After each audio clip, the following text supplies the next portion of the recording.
आंखें खोलो, देखो कौन आए हैं। ये सुनकर वो लड़का आंखें खोल देता है और जब हुजूर के चेहरे अनवर पर नज़र पड़ी तो फरते मसरत से आंसू गिरे और आपका दीदार देखकर उसने रोकर आका से कहा कि हुजूर मेरे कारनामों में एक भी सजदा नहीं है, लेकिन मेरा नाम अगर आप अपने ग़ुलामों में लिख लें तो आपकी बड़ी मेहरबानी होगी और आप मेरी इतनी ज़मानत ले लीजिए कि घर से लेके कब्र तक और कब्र से हश्र तक कोई भी फरिश्ता मुझे ना छेड़े और मेरी कोई पुरसिश ना हो, पूछताछ ना हो और मैं सीधा जन्नत में चला जाऊं।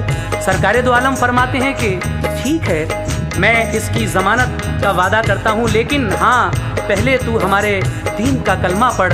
ये सुनकर उसने बाखुशी कलमा पढ़ लिया और उसके बाद हुजूर ने क्या फरमाया? ये फरमाया नबी ने ऐसे लम्हे सबको आएंगे, अमानत सब खुदा की हैं, उसी की सिमत जाएंगे। चले ताजिर के घर से जब शहंशाह दोनों आलम के, कहा ताजिर ने इस लड़के से टूटे सब मेरे रिश्ते। जब हुजूर उस ताजिर के घर से जाने लगते हैं, ये लड़का तो आपका कलमा पढ़कर इस दुनिया से रुखसत हो जाता है। ताजिर कहता है कि अब ये लड़का हमारे किसी काम का नहीं रहा, क्योंकि इसने आपके दीन का कलमा पढ़ लिया है, अब आप इसको अपने साथ ले जाइएगा। तो हुजूर सहाबा इकराम से कहते हैं कि इसकी मैयत को घर ले चलो। आहा, क्या नसीब पाया था इस लड़के ने, सुनिएगा आगे। सहाबा ले गए मैयत को दरबारे रिसालत में, फरिश्ते रूह उसकी ले गए गुलजारे जन्नत में। बुलंदी कैसी पाई देखिए उसके मुकद्दर ने, निल्हाया और कफनाया उसे महबूबे दावर ने। हुआ वो सुरखरू कितना भला इश्क़े पैगंबर से, जनाजा धूम से उठा शहे अबरार के घर से। इलाके भर के मोमिन आ गए उसके जनाजे पर, पढ़ा सबने कलामे पाक उसके वास्ते घर घर। जनाजा जा रहा था सब उसी की बात करते थे, जनाजा जा रहा था सब उसी की बात करते थे, जनाजा जा रहा था सब उसी की बात करते थे। फरिश्ते आसमां से नूर की बरसात करते थे, फरिश्ते आसमां से नूर की बरसात करते थे, फरिश्ते आसमां से नूर की बरसात करते थे। जब इस लड़के का जनाजा जा रहा था तो सरकारे दो आलम पंजों के बल चल रहे थे। हजरत उमर फारूक रज़ियल्लाहु ताला अन्हु ने पूछा कि या रसूलल्लाह, मेरे माँ बाप आप पर कुर्बान, क्या बात है, क्या तकलीफ है जो आप पंजों के बल चल रहे हैं, हम आपको कांधों पे बिठा लें।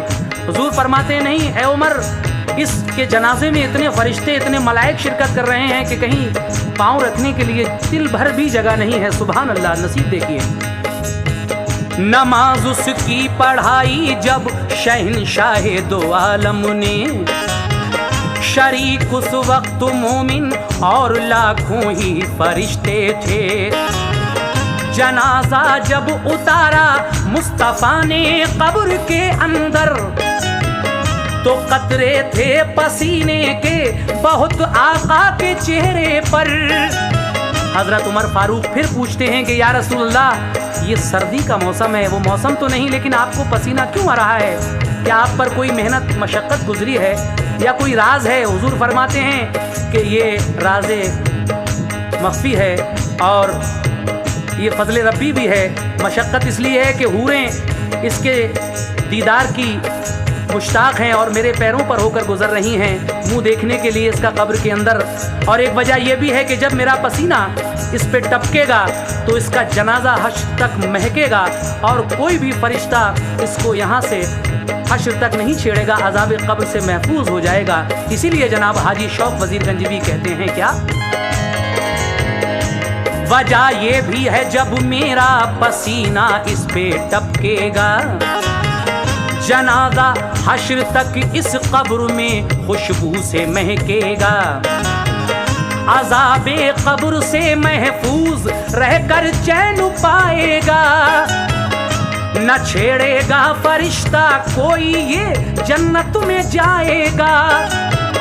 ये इश्क़ मुस्तफा की शौक सब सल्ला नवाज़ी है। इश्क़ मुस्तफा की शौक सब सर्रा नवाज़ी है। ये इश्क़ मुस्तफा की शौक सब सल्ला नवाज़ी है। नहीं है एक भी सजदा मगर ये सरफराजी है। नहीं है